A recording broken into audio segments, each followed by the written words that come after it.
Davanagere audio viral ಬಳಿಕ ಜಮೀರ್ ಅತಂತ್ರ. ಜಮೀರ್ ಮೇಲೆ ಸಿಟ್ಟಾಗಿದ್ದ ಮಾಜಿ ಸಿಎಂ ಸಿದ್ದರಾಮಯ್ಯ ಸಿಟ್ಟಾದ ಬಳಿಕ ಹಲವು ಬೆಳವಣಿಗೆಗಳು ನಡೆದಿದ್ವು. ಸಂಪುಟ ಸೇರಲು ಹಲವು ನಾಯಕರನ್ನ ಜಮೀರ್ ಸದ್ಯ ಭೇಟಿ ಆಗ್ತಾ ಇದ್ದಾರೆ.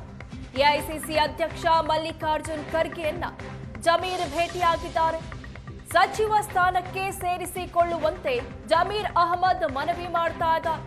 ಖರ್ಗೆ ಸಿಎಂ ಡಿಕೆಶಿ ಜೊತೆಗೂ ಜಮೀರ್ ಅಹಮದ್ ಚರ್ಚೆ ನಡೆಸಿದ್ದಾರೆ.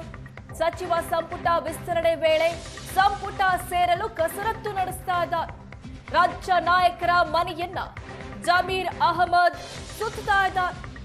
ಬೈ ಎಲೆಕ್ಷನ್ ಸಂದರ್ಭದಲ್ಲಿ ಜಮೀರ್ ಅವರದ್ದು ಎನ್ನಲಾದಂತಹ ಒಂದು ಆಡಿಯೋ ಇತ್ತೀಚೆಗೆ ಅಂದ್ರೆ ಸಚಿವರ ಮೊದಲ ಹಂತದ ಪಟ್ಟಿ ರಿಲೀಸ್ ಆಯ್ತಲ್ಲ, ಆ ಸಂದರ್ಭದಲ್ಲಿ ವೈರಲ್ ಆಗಿರುತ್ತೆ. ಅದಾದ ಬಳಿಕ ಮೊದಲ ಪಟ್ಟಿಯಿಂದ ಜಮೀರ್ ಅವರ ಹೆಸರು ನಾಪತ್ತೆಯಾಗಿರುತ್ತೆ, ಮಿಸ್ ಆಗಿರುತ್ತೆ. ಇದಕ್ಕೆ ವೈರಲ್ ಆದಂತಹ ಆಡಿಯೋ ಅನ್ನೋದು ರಾಜಕೀಯ ವಲಯದಲ್ಲಿ ಚರ್ಚೆ ಆಗ್ತಿರುವಂತಹ ವಿಚಾರ.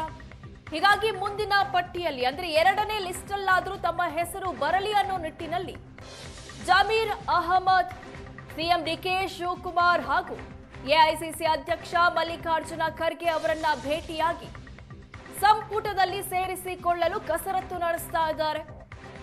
ಭೇಟಿಯ ಸಂದರ್ಭದ ಫೋಟೋಗಳನ್ನ ನೀವು ನೋಡ್ತಾ ಇದ್ದೀರಾ.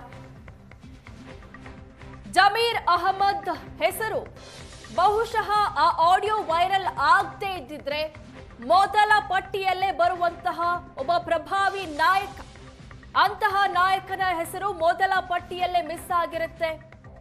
ಕಾರಣ ಈ ಹಿಂದಿನ ದಿನ ವೈರಲ್ ಆಗಿದ್ದಂತಹ ಒಂದು ಜಮೀರ್ ಅವರದ್ದು ಎನ್ನಲಾದಂತಹ ಆಡಿಯೋ. ಸಿಎಂ ಸಿದ್ದರಾಮಯ್ಯ ಪದಗ್ರಹಣ ಸ್ವೀಕರಿಸಿದ ಕೆಲ ದಿನಗಳ ನಂತರ ದೆಹಲಿಗೆ ಹೈಕಮಾಂಡ್ ನಾಯಕರನ್ನ ಭೇಟಿಯಾಗಲು ಜಮೀರ್ ತೆರಳಿದ್ರು. ಅಲ್ಲಿ ಕೂಡ ಆಡಿಯೋ ಹಿಂದಿನ ಷಡ್ಯಂತ್ರದ ಬಗ್ಗೆ ಒಂದು ಕ್ಲಾರಿಫಿಕೇಶನ್ ಕೊಡುವಂತಹ ಕೆಲಸವನ್ನ ಮಾಡಿದ್ರು. ಸಂಪುಟದಲ್ಲಿ ತಮ್ಮನ್ನ ಸೇರಿಸಿಕೊಳ್ಳಲು ಹೈಕಮಾಂಡ್ ನಾಯಕರ ಬಳಿ ಒತ್ತಾಯಿಸೋಕೆ ಮುಂದಾಗಿತ್ತು.